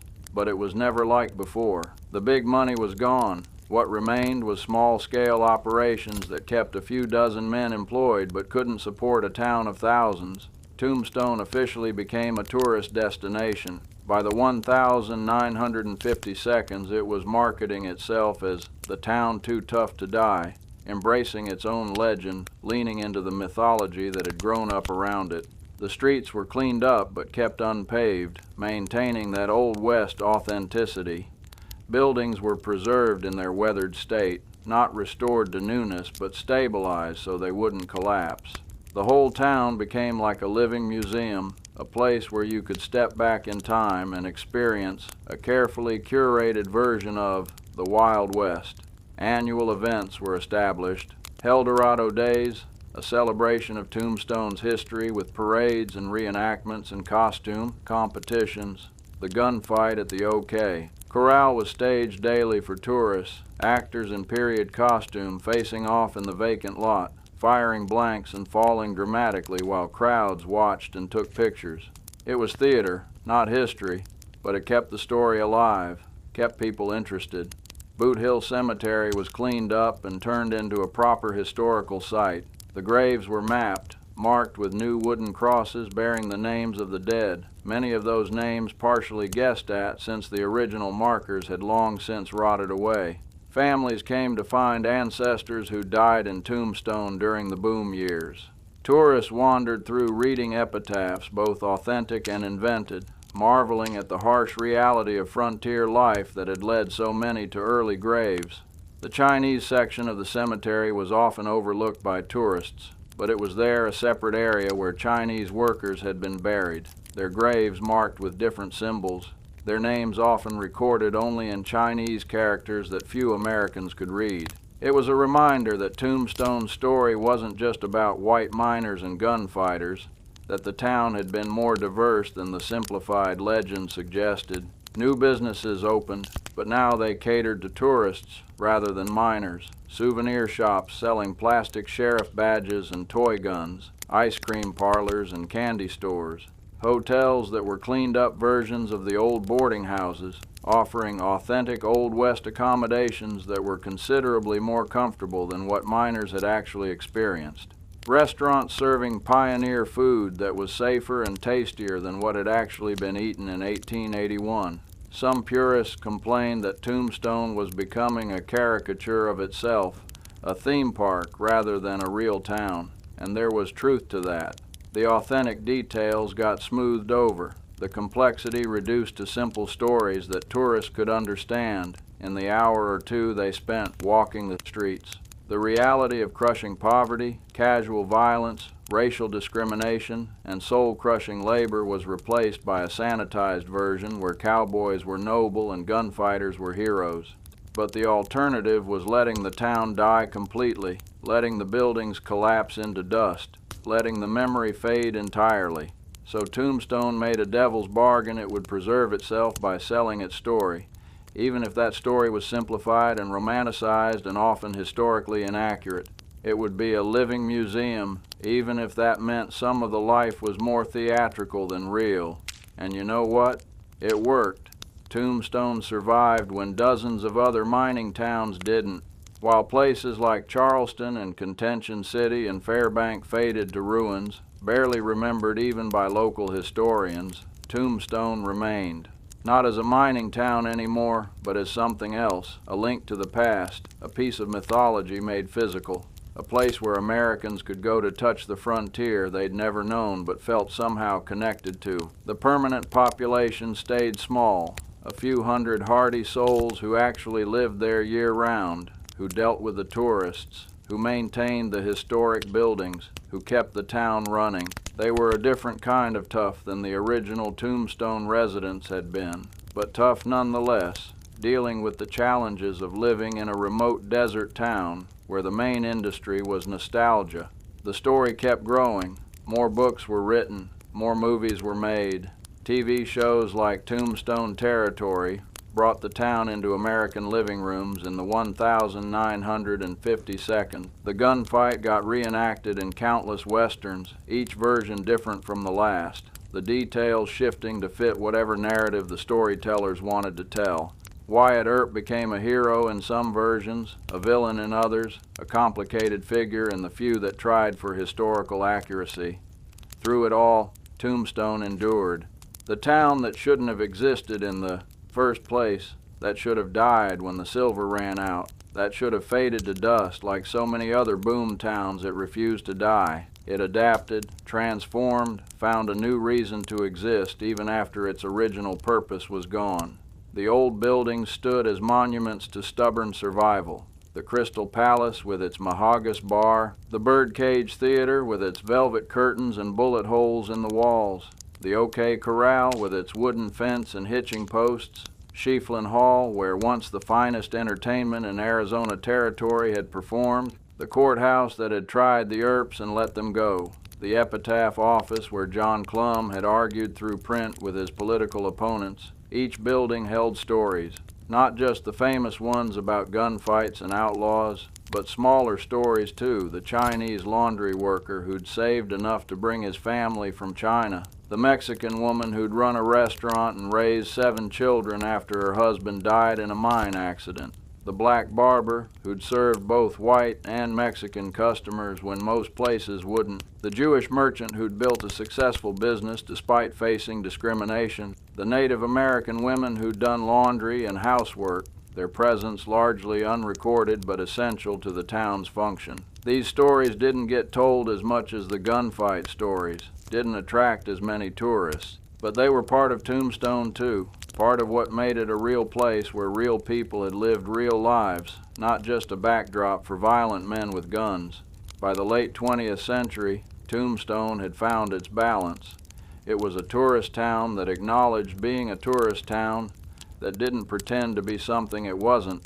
The residents had a healthy sense of humor about their situation, living in a town that existed primarily because people wanted to visit where a gunfight had happened over 100 years ago. They reenacted the gunfight daily but went home to normal lives, dealing with the same modern problems as anyone else while dressed in period costume.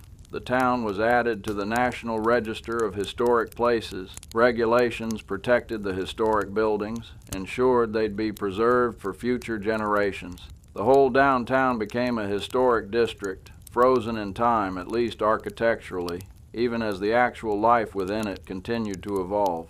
And the tourists kept coming, generation after generation, drawn by the story, by the legend, by something in the American psyche that needed to believe in the Old West, needed to imagine a time when right and wrong were clear and problems were solved with courage and quick draws.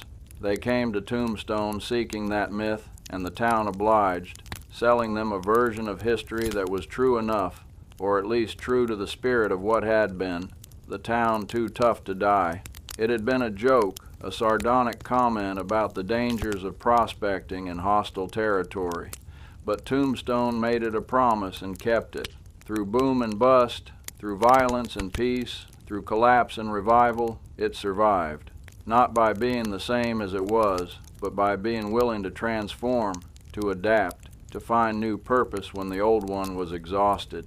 That's Tombstone's real lesson, more than any story about gunfights or silver strikes. It's about endurance, about refusing to give up, about finding new ways to matter when the old ways are gone. It's about how stories can keep a place alive even after its original reason for existing has vanished.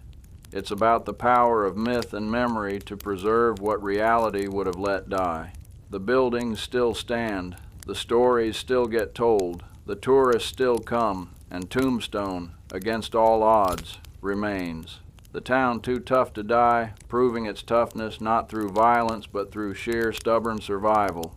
Close your eyes now. Let the images wash over you, empty streets becoming busy again, silent buildings filling with voices, a town that died being reborn as something new. The transformation is complete. Tombstone has found its second life, different from the first but no less real.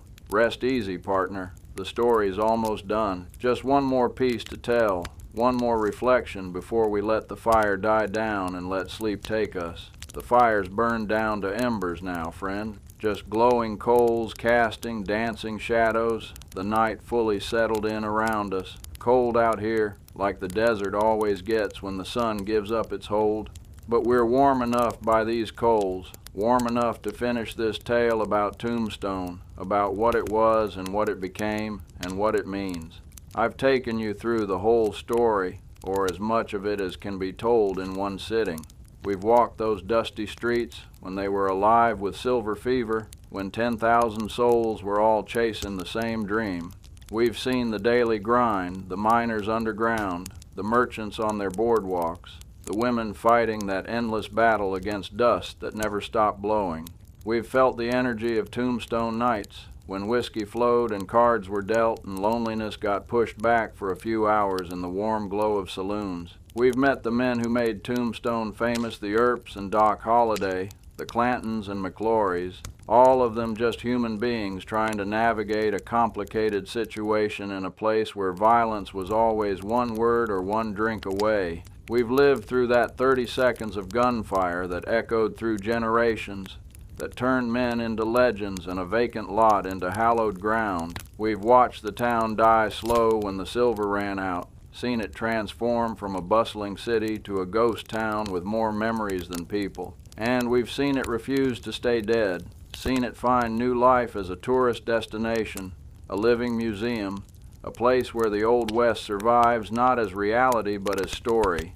But what does it all mean, this tale of Tombstone? Why does this particular place, this particular story, still matter nearly a century and a half after the boom began? Maybe it's because Tombstone represents something essential about the American experience, the boom and bust cycle, the pursuit of wealth, the violence that seems to follow wherever people chase dreams, the mixing of different cultures, Anglo, Mexican, Chinese, Native American, all trying to coexist in a harsh environment, the tension between civilization and lawlessness, between order and chaos, between the future and the past. Or maybe it's simpler than that. Maybe Tombstone matters because it was real. Real people lived there, worked there, died there. The violence wasn't theatrical. Men actually bled and died in that vacant lot. The poverty wasn't romanticized. Families actually starved when the silver ran out. The dreams weren't just metaphors. Men actually believed they'd strike it rich, actually gambled everything on that belief. The story of Tombstone is the story of America in miniature, the rapid growth and the inevitable fall, the mixture of idealism and greed, the violence that we'd rather forget but can't quite escape, the determination to keep going even when everything suggests giving up would be wiser. Tombstone was never the biggest mining town, never produced the most silver, the gunfight at the OK. Corral wasn't even the deadliest shootout in the Old West. Other places saw worse violence, more deaths, longer-running feuds. But somehow Tombstone captured the imagination in a way those other places didn't. Maybe because of the name, maybe because of the characters involved, maybe just because the timing was right and the story got told by the right people at the right moment. Whatever the reason, Tombstone endured. Not as a living city like Phoenix or Tucson, but as something else, a monument, a museum, a memory made physical. You can still walk those streets, still see those buildings, still stand in the vacant lot where the shooting happened. The connection to the past is tangible in a way. It isn't in places that grew and modernized and paved over their history. And the people who lived through the boom years, they're all gone now, of course. The last survivor of the gunfight died decades ago.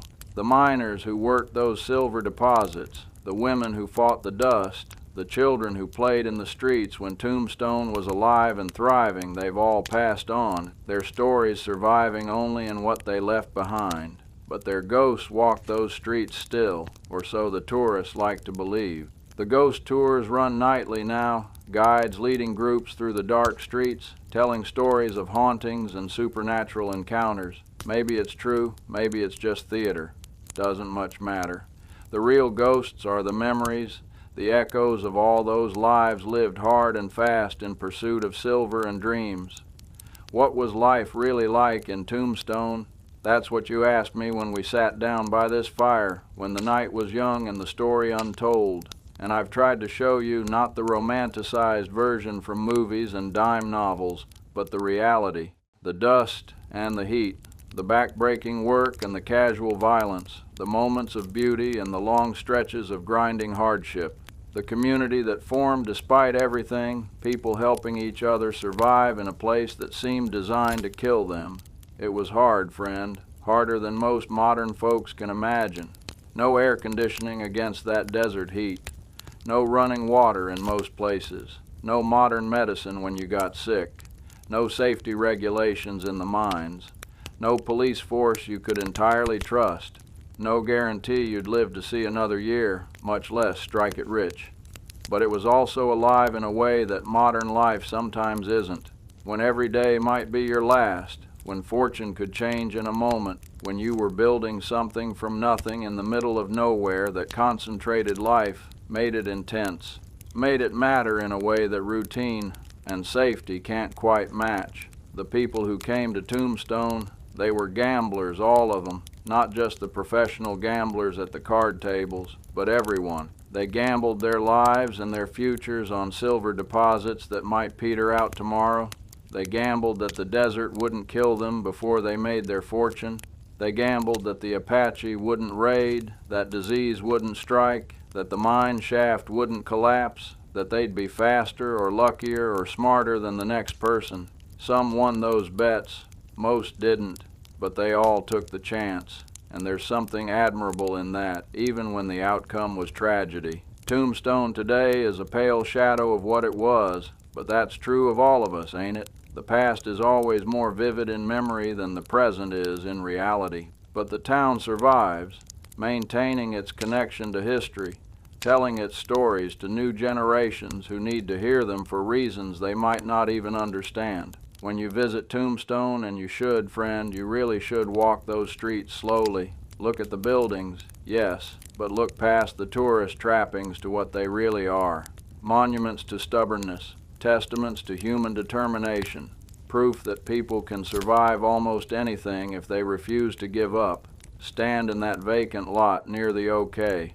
Corral and imagine what it was like, not the glorified gunfight of legend, but the reality. 8 men, most of them scared, all of them armed, about to make choices that would echo through history. 30 seconds of violence that nobody wanted but nobody could avoid. The smoke and the noise and the sudden terrible understanding that death was real and permanent and right there. Visit Boot Hill and read the markers. Not all of them are accurate, not all the stories are true, but they represent real people who lived and died in pursuit of something: wealth, adventure, escape, new beginnings. They didn't all die with their boots on despite the name, but they all died in Tombstone, which means they gave their lives to the dream, one way or another. Sit in the Crystal Palace and have a drink. The bar is real, the building is real, and if you close your eyes, you can almost hear the piano playing, almost smell the cigar smoke, almost feel the energy of a Friday night in 1881, when the silver was flowing and the future seemed bright as polished brass. But most of all, respect what Tombstone represents. Not just the violence and the outlaws that Hollywood loves to focus on, but the bigger story. The story of ordinary people doing extraordinary things. The story of a civilization being carved out of desert wasteland through sheer force of will. The story of boom and bust, of dreams and disappointments, of survival against odds that should have been insurmountable. Tombstone is American history without the mythology, or at least with less mythology than most places. It's too famous to be forgotten, but too complicated to be simplified into easy lessons. It's a reminder that the Old West was neither as romantic as we want to believe, nor as uniformly brutal as cynics would have it. It was just people, doing what people do, trying to survive, trying to thrive, trying to build something lasting in a world that seemed determined to tear everything down. The desert sleeps easy around Tombstone tonight, same as it does every night. The stars are bright and cold overhead. The wind whispers through the empty spaces where buildings used to be, where dreams used to live. The few residents who actually live there year-round are settling in for the night, probably not thinking much about history or legend or any of the things that brought us here to tell this story. And that's as it should be. Tombstone isn't just history. It's still alive, still existing, still evolving. The story isn't finished even though the boom years are long gone, even though the gunfight happened nearly 150 years ago, even though the old-timers are all dead and buried. As long as people keep coming, keep caring, keep trying to understand what happened in that harsh desert valley, the story continues.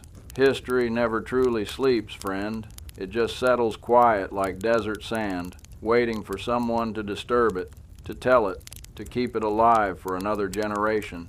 That's what we've done tonight, sitting here by this dying fire, letting the story of Tombstone wash over us like the cool night wind. Thank you for listening, for staying through the whole tale, through the boom and the bust, through the violence and the revival, for sitting here in the cold while an old man rambled about a place that existed a long time ago but somehow still matters.